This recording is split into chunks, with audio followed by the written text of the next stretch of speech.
Toxic masculinity refers to the set of cultural norms and expectations placed on boys and men that can be harmful to both themselves and others. It's the idea that being a real man means being tough, emotionally guarded, dominant, and at times aggressive. Toxic masculinity teaches boys from a young age that showing vulnerability is a sign of weakness. These messages are often reinforced through media, peer pressure, and even at times by adults, shaping how boys learn to express or suppress their emotions.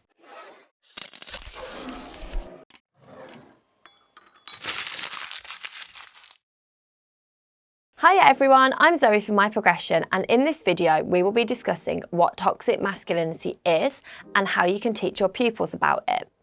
As well as being for educators, if you're a parent or carer and want to understand more about how to address toxic masculinity with your child, then keep watching. A Netflix critically acclaimed miniseries called Adolescence has been released, exploring the harmful impact of toxic masculinity on young boys, especially how online influences can shape their behaviour and beliefs.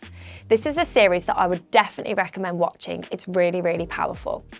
Now, spoiler alert, the story follows a 13-year-old Jamie Miller who is arrested for the murder of his classmate, highlighting how boys can be drawn into harmful online communities that promote dominance and emotional suppression. The show reveals how feelings of isolation can make boys vulnerable to toxic messages. The series connects to real-life cases of violence linked to online radicalisation, like the case of Kyle Clifford, who carried out multiple murders after being influenced by toxic online content. Adolescence calls for more support and guidance to help young people build healthier relationships and emotional resilience, emphasising the importance of positive male role models and active parenting to protect young boys. So, what is toxic masculinity? Well, Young Minds uses the term toxic masculinity to describe the negative aspects of exaggerated masculine traits, which boys and men often feel a pressure to conform to.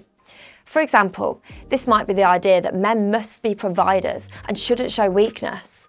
These traits are called toxic because they can have a negative impact on boys and men themselves, as well as society in general. Boys and men face societal pressures without always realising it, including expectations on how they should behave. Even in today's world, there are expectations for men to be emotionally strong. The phrase "man up" is still used when a man is upset or scared, reinforcing the idea that emotions like sadness or fear are unacceptable. Over time, this can lead to issues with emotional regulation, difficulty forming healthy relationships, and even increased risk of mental health struggles. For more information on the impact of toxic masculinity on mental health, follow the link to Young Minds in the description below. If you're finding this video helpful and want to see more from My Progression, we create weekly content for our subscribers. We understand that talking about sensitive topics with your pupils can be difficult, and we want to support our educators with this. Check out the video link in our description for more information about approaching challenging topics with your class. And whilst you're here, click the bell, subscribe and like this video so you never miss any new content. So, what is the impact of toxic masculinity on children? Well, toxic masculinity can begin affecting children at a very young age. Research from the National Institutes of Health shows that boys are often discouraged from expressing emotions like sadness or fear, whilst anger and aggression are normalised or even encouraged. Over time, this can lead to emotional suppression, where boys may struggle to identify and express their feelings, leading to frustration, isolation, and poor mental health. It could also lead to aggressive behaviour. If boys are taught that dominance and toughness equals strength, they may resort to aggression to solve conflicts or assert themselves. It could also lead to difficulty forming healthy relationships. A lack of emotional awareness can make it hard to build meaningful, trusting relationships. Also, gender inequality. Toxic masculinity reinforces power imbalances, teaching boys that they need to control or dominate others to feel valued. As well as this, it can affect academic and social performance. Emotional repression and behavioural issues can lead to problems with focus, communication and cooperation in the classroom. So why does this matter so much in the classroom and to you? Well, as educators, you have the opportunity to challenge these patterns and help your pupils develop a healthier, more balanced understanding of gender and emotion. Toxic masculinity doesn't just affect boys, it can create environments where girls feel undervalued or unsafe and where emotional expression is discouraged for everyone. Teaching about toxic masculinity from an early age is vital as children absorb gender norms early, shaping how they express emotions and interact. Early education helps boys develop emotional intelligence, respect and empathy. And early education will also support them in resisting harmful online influences and challenging gender stereotypes, promoting equality for everyone. So how can you teach about toxic masculinity? Well, this all depends on the age and maturity of your pupils. Younger children are still developing emotional awareness and understanding of social norms, while secondary age students are more capable of critical thinking and self-reflection. So the strategies that you use in your classroom should reflect this. First of all, let's think about primary school age. At this age, children are still forming their understanding of gender roles and emotional expression. The focus should be on building emotional literacy and encouraging kindness, inclusion and acceptance without using complex or abstract terms. Therefore, you must use simple, clear language. Instead of talking about toxic masculinity, frame it around kindness and fairness. Use phrases like, "It's okay for everyone to feel sad sometimes," and "It's brave to ask for help when you need it." You should also model and reinforce emotional expression by teaching children a wide range of feeling words, such as sad, happy, frustrated and scared. This will help your students recognise and name their emotions. At the start of each day, to support emotional regulation, you could use a feelings chart or mood meter, where children can point to how they feel. Something that I used to use in my classroom to recognise emotions was the zones of regulation. I found that linking the different emotions to the colours helps support children in recognising their emotions and gives them strategies to help them cope with the range of different feelings. The link to these resources is in the description below. It's important that as an educator, you challenge early gender stereotypes in play and behaviour. For younger children, especially in early years, rotate toys and activities to avoid reinforcing gender norms. For example, you could do this by offering dolls and cars to every child and encourage mixed gender play and group work. If a child says, "That's for girls," or "Boys don't do that," gently challenge it by saying phrases such as, "So why do you think that?" and "Do you think that's true for everyone?" Another strategy that you could use in primary settings is using storytelling and media to broaden the perspectives of your pupils. You should read books with your class that challenge gender norms. Some books that I would personally recommend are Julian is a Mermaid by Jessica Love. This book shows young children the importance of being who you are with themes of identity, belonging and courage. It explains that people who love you should accept you for who you are. Another book I would recommend is William's Doll by Charlotte Zoloto. This story challenges gender stereotypes as a young boy, William, wants a doll to care for so that he will know how to look after his own child one day when he's older. And another book that I would recommend is Ada Twist Scientist by Andrea Beatty. This story is about the power of curiosity in a child. It really champions girl power and supports women in STEM careers, a field that females are still underrepresented in.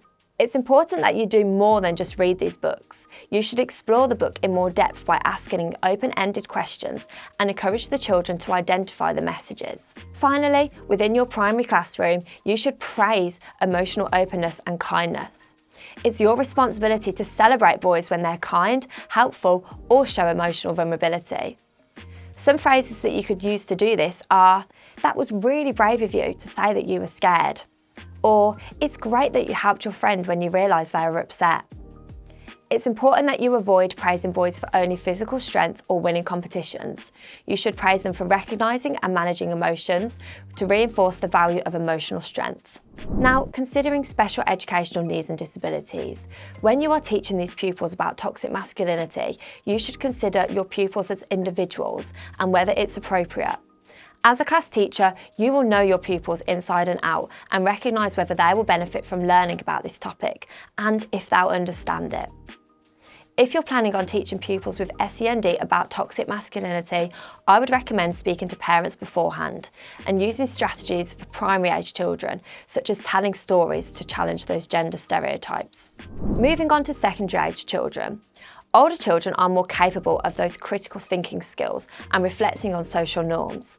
Therefore, the focus should be on analysing and questioning societal messages about masculinity and encouraging open dialogue about emotions and relationships. Secondary age children, you should name and explain toxic masculinity. Be direct about what it is. For example, you could say, toxic masculinity is the idea that men and boys should always be tough, dominant, and unemotional. Let's talk about why this might be harmful. Use examples from media and everyday life when you're explaining what toxic masculinity looks or sounds like. For example, in this movie, the hero never cries or asks for help. What message does that send? Or, why do you think that boys are called weak for showing emotion? Once your pupils understand what toxic masculinity is, challenge harmful media and cultural messages. Discuss how masculinity can be negatively portrayed in movies, sports, and social media, and instead introduce alternative examples of strength and masculinity. For example, by using athletes speaking openly about mental health and male figures who lead with empathy. It's important that as an educator, you encourage emotional expression and vulnerability in everything that you do. Create a space where boys feel safe talking about feelings without the fear of ridicule. Be that trusted adult that they can speak to. Phrases such as, "It's not weak to admit you're struggling, it's a sign of strength," reinforce the importance of sharing emotions and being vulnerable. As a secondary educator, you should be open in discussing harmful peer pressure and social norms with your class. Talk about the pressure boys face to be tough and why it can be so damaging. Start discussions that give boys the opportunity to share their raw emotions and how certain phrases such as "man up" actually make them feel. Through discussions, you will help students recognise when they're reinforcing toxic behaviours in their peers. Role-playing scenarios to solve conflicts by sharing their emotions will help your students express their feelings directly rather than through aggression. Promoting equality and respect in relationships is going to be essential when teaching male pupils about emotional literacy. Pupils should learn about consent in relationships and sex education lessons, and respect and communication should be taught throughout the whole curriculum. Teaching pupils about toxic masculinity isn't about criticising boys or masculinity itself. It's about expanding the definition of what it means to be strong and emotionally intelligent. When boys feel free to express themselves fully and girls feel valued for more than just how they look or behave, everyone will benefit.